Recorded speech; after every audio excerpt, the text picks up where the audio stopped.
ತಿಳಿದವ್ರು ಹೇಳೋದ್ ಮಾತನ್ನ ತಿಗಾ ಮುಚ್ಕೊಂಡು ಕೇಳ್ಬೇಕು ಅಂತಾರಲ್ಲ, ನಿಜಾನೇ ಸರ್. ಅವಾಗ ಬಿಡಿ ಸೇತ್ಕೊಂಡು ಚೆನ್ನಾಗೇ ಇದ್ದೆ. ನಮ್ಮ ಅಪ್ಪ ಆಲ್ರೆಡಿ ಕಲ್ಸಕ್ಕೆ ರೆಡಿ ಆಗ್ಬಿಟ್ಟಿದ್ರು ಸರ್.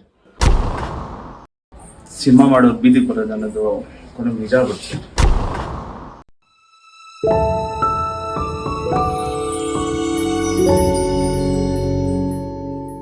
ನನ್ನ ಹೆಸರು ಶ್ಯಾಮ ಅಂತ. ಈ ತಿಳಿದವ್ರು ಹೇಳೋದ್ ಮಾತನ್ನ ತಿಗಾ ಮುಚ್ಕೊಂಡು ಕೇಳ್ಬೇಕು ಅಂತಾರಲ್ಲ, ನಿಜಾನೇ ಸರ್. ಸಿನಿಮಾ ಗಿನ್ಮೆಲ್ಲ ಬೇಡ, ಆರಾಮಾಗಿ ಹಸ ಮೀಸ್ಕೊಂಡಿರು ಅಂತಂದ್ರು. ನಾನೇ ಕೇಳಲಿಲ್ಲ. ಹಿಂಗೋ ಊರಲ್ಲಿ ಆರಾಮಾಗಿ ಹಸ ಮೀಸ್ಕೊಂಡು ಅವಾಗ ನಮ್ಮ ಅಪ್ಪನ ಬೀಡಿಸಿ ಇಟ್ಕೊಂಡು ಚೆನ್ನಾಗಿದ್ದೆ. ಒಂದಿನ ಟೋಪಿ ಹಾಕೊಂಡು ಮಂಗ್ ಒಬ್ಬ ಬಂದ. ಪಿಂಕ್ ಥರ ಆ್ಯಕ್ಟಿಂಗ್ ಮಾಡು, ಸ್ಟಾರ್ ಆಗ್ತೀಯಾ, 5 ಜನ ಹೀರೋಯಿನು, ಒಂದು ಕಿಸ್ಸು ಅಂದರು. ನಾನು ನಕ್ಕೊಂಡು ಹ್ಞೂ ಅಂದ್ಬಿಟ್ಟೆ.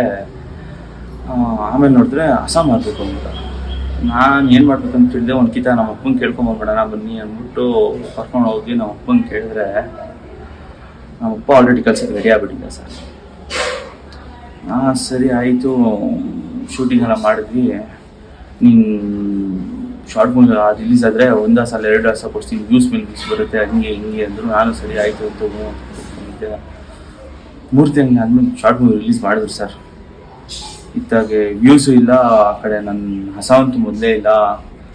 ಹಿಂಗೆ ಇರ್ಬೇಕಾದ್ರೆ ಏನು ಮಾಡ್ಬೇಕಂತ ಗೊತ್ತಾಗಲೇ ಇರ್ಬೇಕಾದ್ರೆ ಒಬ್ರು ಹೇಳಿದ್ರು ರಂಗಣ್ಣನ ಮೀಟ್ ಮಾಡು ಅಂತ. ಅದಕ್ಕೆ ಬಂದೆ ಸರ್. ನೀವೇ ಹೆಂಗಾದ್ರೂ ಮಾಡಿ ಈ ಜನಕ್ಕೆ ಹೇಳಿ, ನನ್ನ ಬೈಯಲ್ಲಿ ಒಂದು ಲಿಂಕ್ ಇದೆ, ಆ ಲಿಂಕ್ನ ನೋಡಿ ಎಲ್ಲರೂ ವ್ಯೂಸ್ ಬರೋಂಗೆ ಮಾಡಿದ್ರೆ ನಾನು ಹಸ ತೊಗೊಂಡು ನಾನು ಹೋಗ್ತೀನಿ ಸರ್. ನಾನು ಊರಿಗೆ ವಾಪಸ್ ಹೋಗ್ತೀನಿ. ಸಿನಿಮಾ ಮಾಡೋದು ಬೀದಿಗೆ ಬರೋದು ಅನ್ನೋದು ಕೊನೆಗೆ ನಿಜ ಆಗ್ಬಿಡ್ತು ಸರ್. ನಿಜ ಆಗ್ಬಿಡ್ತು.